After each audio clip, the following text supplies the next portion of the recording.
पहले मैं स्पष्ट कर दूं कि महाराष्ट्र के विधानसभा चुनाव के नतीजे जब आए थे तभी से महाविकास आघाड़ी पूरी तरह से बिखर गई थी। इस बीच सिर्फ दिखावे के लिए वो अपनी यूनिटी दिखा रहे थे। इन तमाम पार्टियों को एक दूसरे के ऊपर कोई भरोसा नहीं है। रह गई बात कांग्रेस की, तो कांग्रेस पूरे राष्ट्रीय स्तर पर एक लाइबिलिटी बन गई है। कांग्रेस इस होशियारी में रहती है कि एक तो अपने दम पे खड़ा होना नहीं है, और अलग अलग राज्यों में जो मजबूत पार्टियां हैं या जिनके पास थोड़ा बहुत जनाधार है, उनके साथ अलायंस करके, गठबंधन करके, उनके वोटों को हथिया करके, उनकी बैसाखी के जरिए अपने आप को खड़ा करें। तो कांग्रेस की जो ताकत है वो बिहार चुनाव ने स्पष्ट कर दिया है। अब इसकी वजह से पूरे देश में कांग्रेस से अलायंस करने वाली कई पार्टियां कांग्रेस से दूर भागेगी। कांग्रेस का जो फैसला है कि अकेले चुनाव में जाएंगे, इसके अलावा उनके पास अब कोई ऑप्शन नहीं है। लेकिन मैं कांग्रेस वालों को 2019 याद दिलाना चाहूंगा। यही कांग्रेस जब सत्ता की मलाई खाने के लिए, जब शिवसेना के साथ गठबंधन करने जा रही थी, तो पूरे देश में मैं अकेला व्यक्ति था जिसने विरोध किया था कि मत करिए, इससे कांग्रेस पार्टी खत्म हो जाएगी। आखिरकार नतीजा यह हुआ कि लोकसभा में थोड़ा बिल्ली के भाग से छींका टूटा था, लेकिन विधानसभा चुनाव आते आते वो 16 एमएलए के ऊपर अब तक के उनके सबसे लोएस्ट स्कोर पे जाकर के रुक गए। आज जब कॉरपोरेशन चुनाव में, मुंबई महानगर पालिका चुनाव में या बाकी चुनाव में वो अकेले लड़ने की ताकत दिखाना चाहते हैं, तब तक उनकी ताकत इतनी खत्म हो गई है कि शायद इस बार कांग्रेस पार्टी महाराष्ट्र में पूरी तरह से नष्ट हो जाएगी, बर्बाद हो जाएगी। मुंबई महानगर पालिका में तो मुझे नहीं लगता 10 से ज्यादा कॉर्पोरेटर इनके पास आएंगे, और वो भी जो कॉर्पोरेटर होंगे ज्यादातर मुस्लिम इलाकों से चुन के आएंगे। बाकी समाज के बीच कांग्रेस पार्टी का जो अपना अस्तित्व है पूरी तरह से नष्ट हो चुका है। सर, एक सवाल है।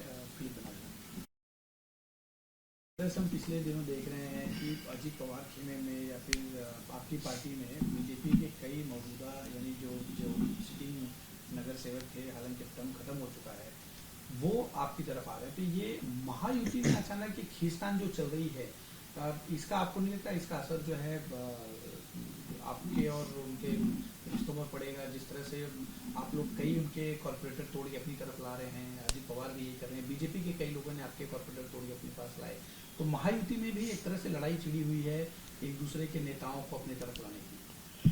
देखिए, ये जब चुनाव आते हैं तो लोग लोकल समीकरण के हिसाब से इधर से उधर जाने का प्रयास करते हैं।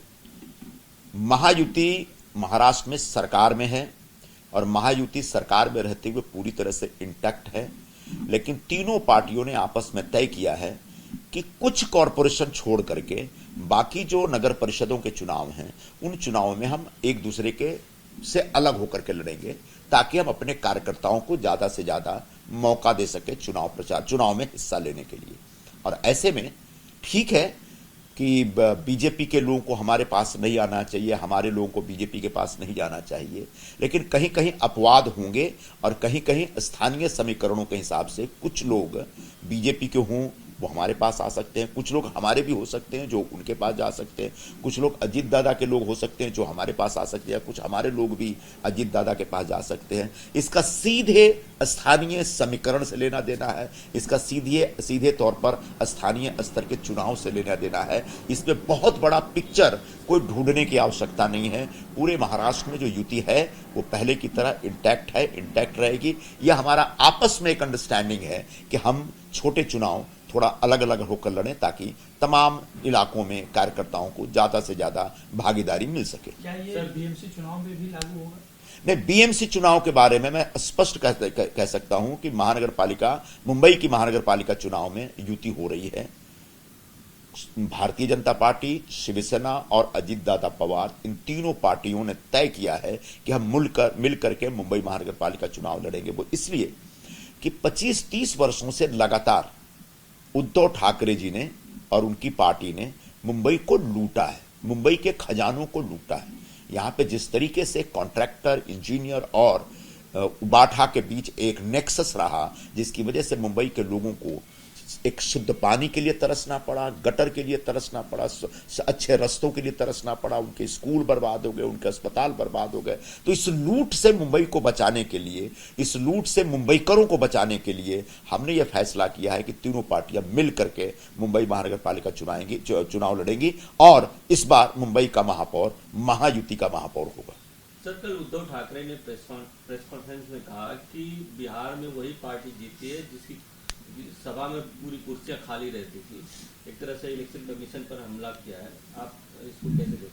वो प्रेस कॉन्फ्रेंस उद्धव ठाकरे जी की मैंने भी देखी थी और पता नहीं आप लोगों ने ध्यान दिया कि नहीं, उद्धव ठाकरे जी ने अपने बगल में किसी मराठी नेता को नहीं बैठाया था, एक मुस्लिम आमदार को बैठाया था, मुस्लिम विधायक को बैठाया था। उद्धव ठाकरे एक मुस्लिम वोटरों के बीच एक मैसेज देना चाहते हैं। तो उद्धव ठाकरे जी मुस्लिम वोटों को आकर्षित करने के लिए जो गलतियां कांग्रेस पार्टी ने कभी की थी वही गलतियां करने में लग गए। रह गई बात उनके बयान की, तो निश्चित तौर पर अगर आरजेडी वालों के चुनावी सभाओं में खूब सारे लोग आते थे तो नरेंद्र मोदी जी की सभाओं में भी खूब लोग आते थे, अमित शाह जी के चुनावी सभाओं में खूब लोग आते थे, यहां तक कि प्रशांत किशोर की जो रैलियां होती थी उसमें भी बड़े पैमाने पर लोग आते थे। तो सबके अपने अपने वोट बैंक थे।